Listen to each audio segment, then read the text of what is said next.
Let us see topic 2.2, that is International System of Units of chapter 2, Units and Measurement.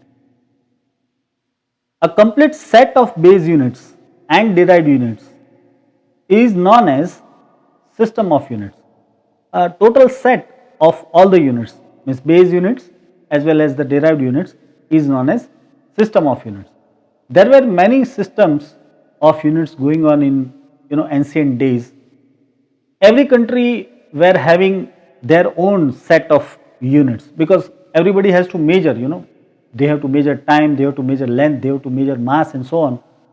But they were all separate, means that was not the time of like internet and WhatsApp and that type of, so they were not in communication with each other.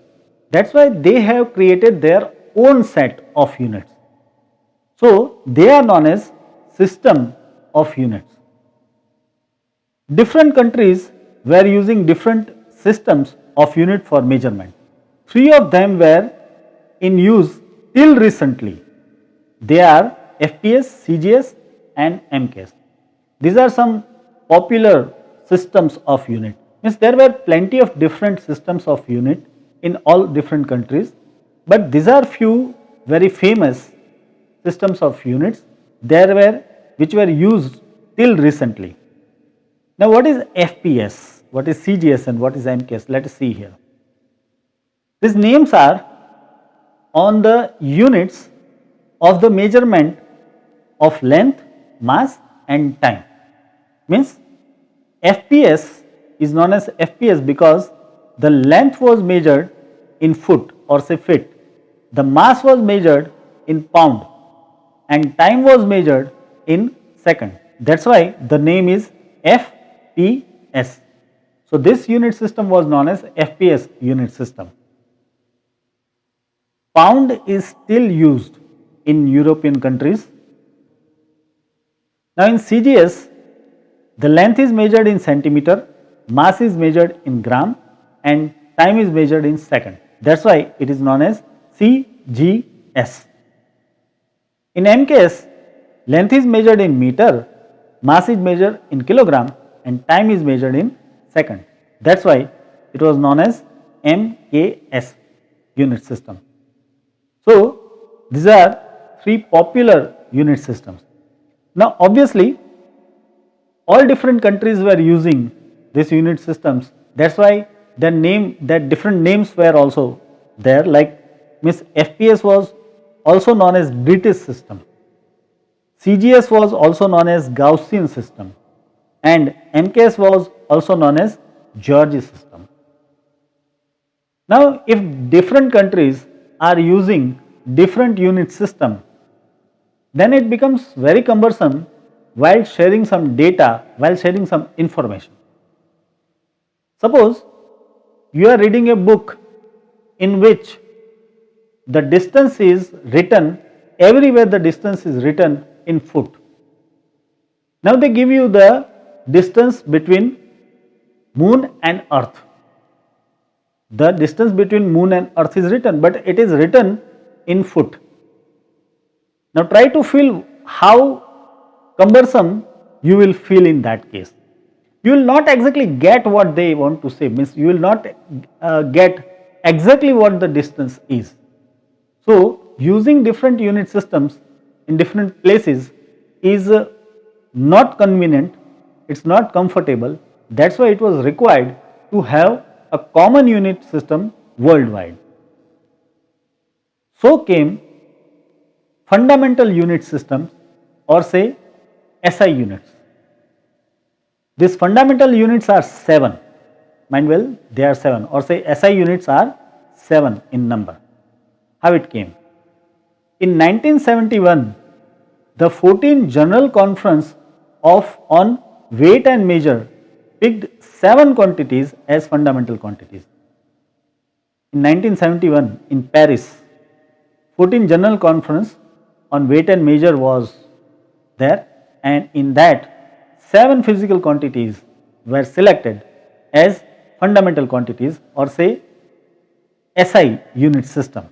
Now what is this fundamental quantities and what is this fundamental units? Let us see. Here this is a chart showing these 7 fundamental quantities and 7 units. Here are quantities and here are the units. The first quantity is mass. The unit is kilogram denoted by kg. Second fundamental quantity is length. Unit is meter denoted by m. Third is time. Unit is second denoted by s. Fourth is electric current and the unit is ampere denoted by A. Fifth is temperature. Unit is Kelvin. Mind well, Kelvin. Fundamental unit of temperature is Kelvin, not degree Celsius, denoted by K. Amount of substance. Unit is mole denoted by MOL. See, amount of substance. It has nothing to do with mass. It is very different than mass. We are saying amount. So, it is basically number. When I say 1 mole of atoms, that means I am talking about 6.02 into 10 raised to 23 number of atoms. Now, if the atomic mass is different, then 1 mole atom of different element will have different mass.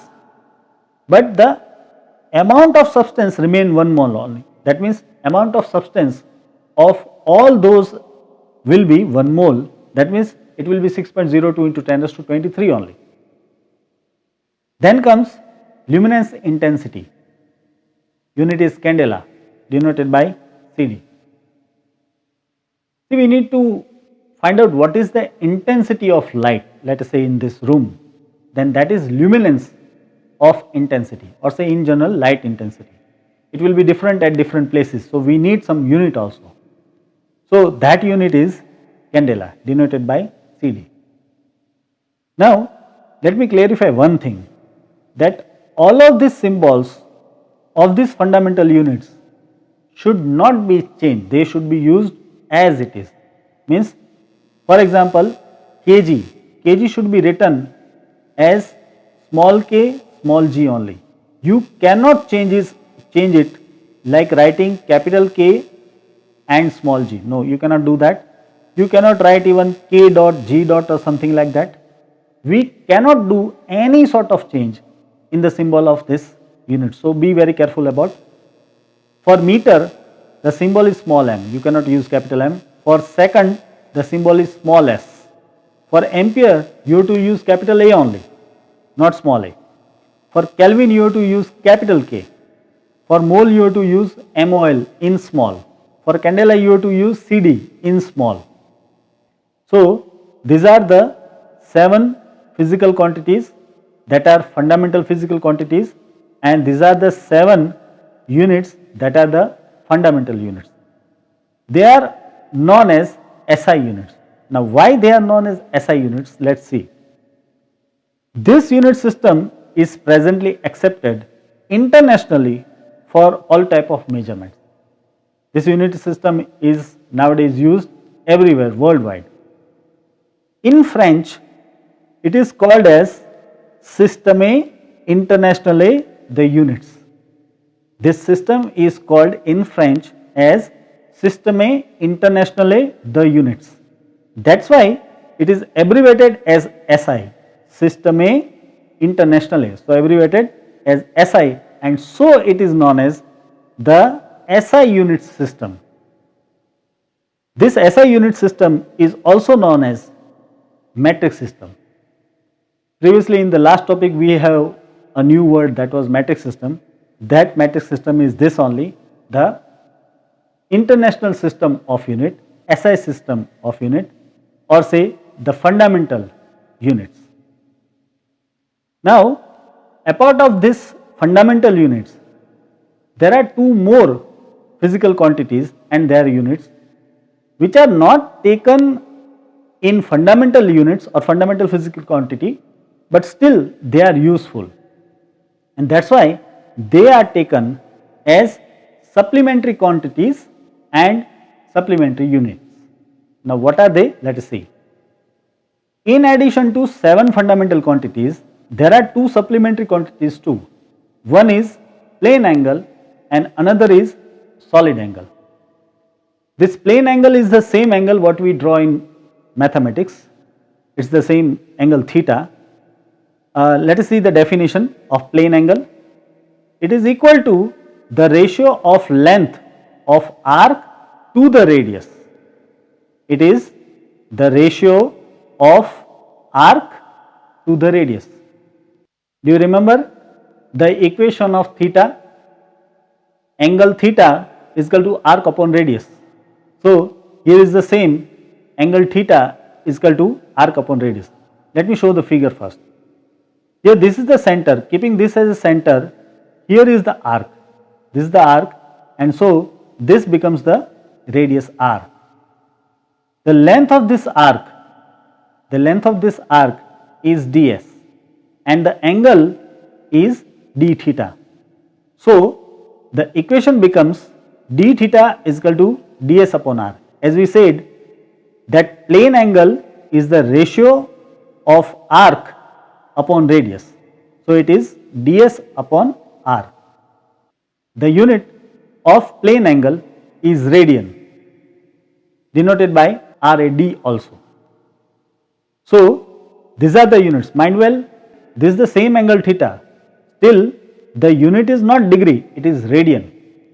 In physics, whenever we are using angle in any equation with some multiplication or division or something like that, at that time you have to take angle in radian only.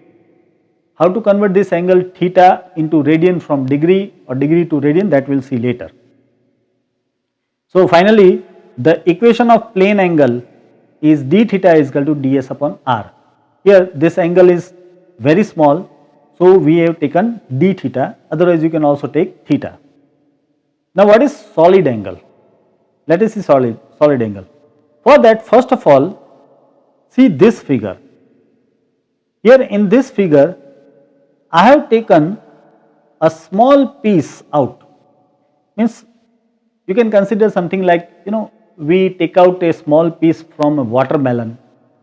So, something that way, this is a piece taken out from a spherical shell or a sphere, and that piece is shown here.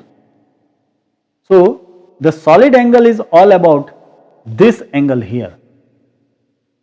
Let us see what it is.